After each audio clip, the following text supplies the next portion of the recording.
Assalamu alaikum. My brother, can you introduce yourself, please? My name is Abdul Wahid Muhammad.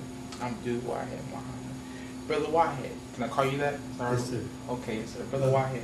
You can call me that, but if the minister sees the tape, he will know how come, what happened to the first part of the name. Yes, sir, Brother Abdul Wahid. Yes, We'll do that to be more formal, because yes, sir. the minister already corrected this, even though people still just say Wahid. Okay, see, that's something I just learned. Yeah. All praise be to Allah.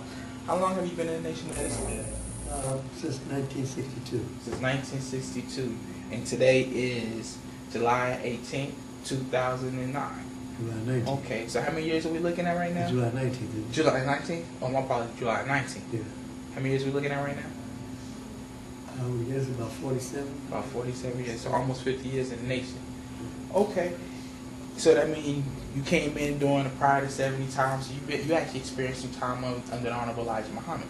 Yes, sir. Okay, yes, sir. What brought you into the Nation of Islam?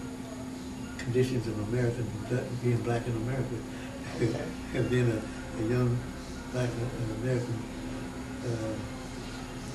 that's the condition we come under, the condition we were raised under. That's mainly what brought me in the nation. Probably one of some of the same reasons for most people, their condition that they live in.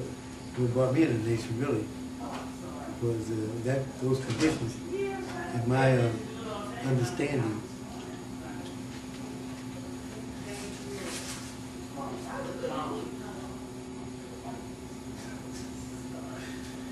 I'm sorry, Chief, go ahead. That particular time when I came into the nation, I was already looking for something else, because I had already had a little taste of what sin and corruption and bad living was all about. And I decided that there must be a better way of life, must be a higher form of life than what it was. So I started looking at different ways of life, different religion.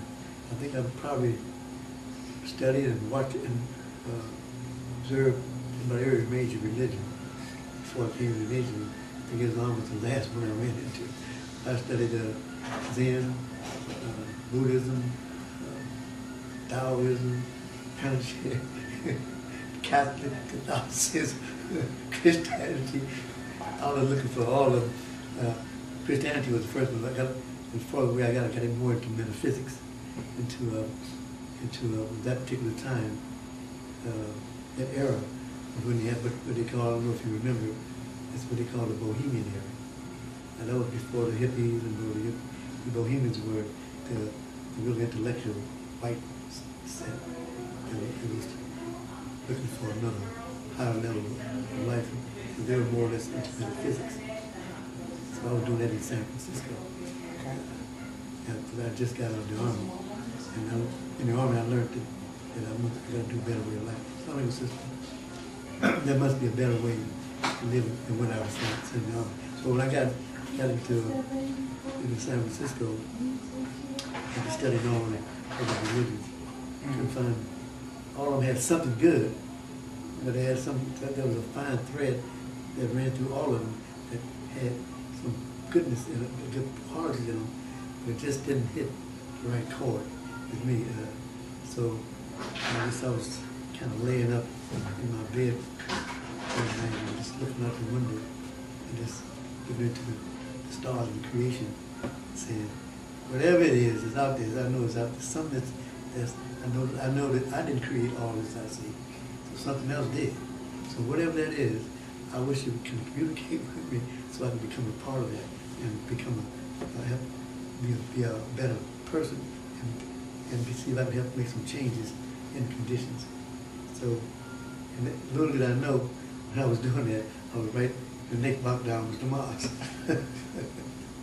Used to go by all the time. But I had blinders on, didn't see nothing. Yes, sir. Until one day, Sister Betty, you know Sister Betty? At the National House? Her and I, her mother and I were good friends. And we were doing lots of things together at that particular time.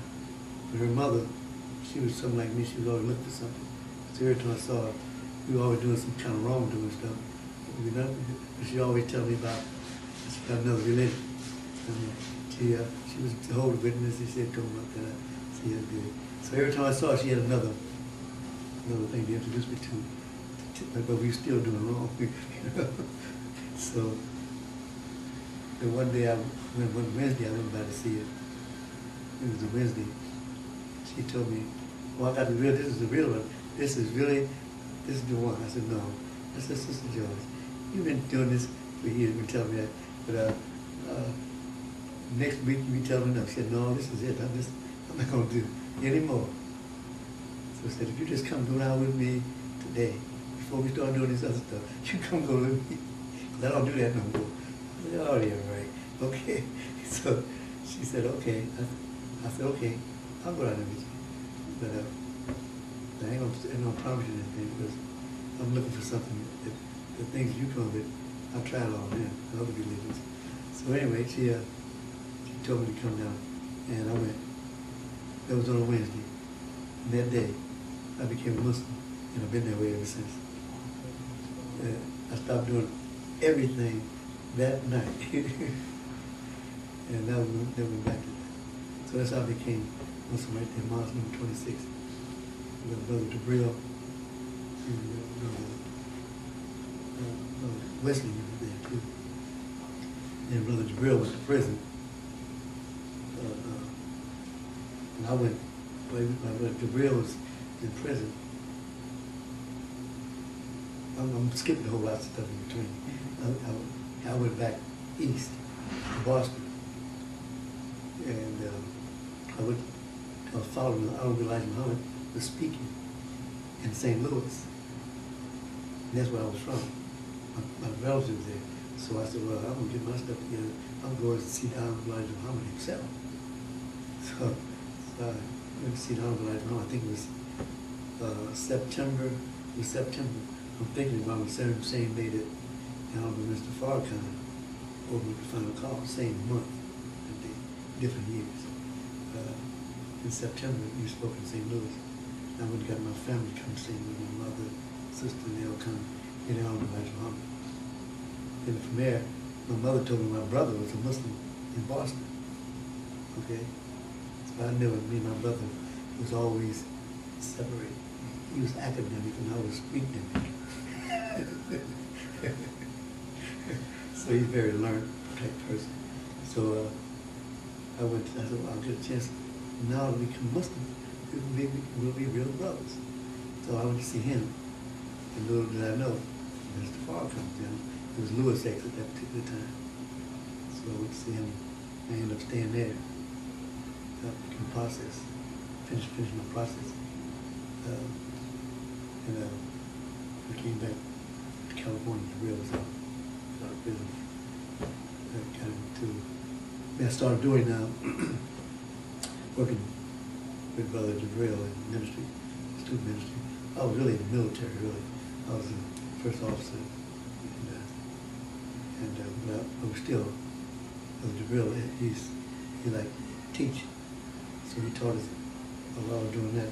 He got in student ministry class, and so I was kind of wearing several different hats. That particular time, you had to do a little bit of everything. So that's how I really got into it. I'm skipping quite a bit of fat in there, especially with Brother Jabril, because we did some real serious things with him, because he's a trailblazer. So we try to kind of open up the whole West Coast north of everything north of San Francisco,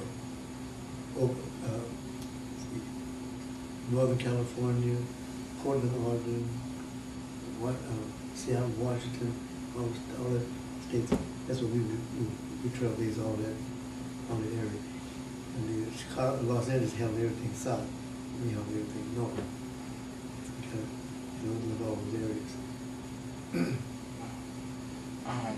Wow. All praise be to Allah. Back in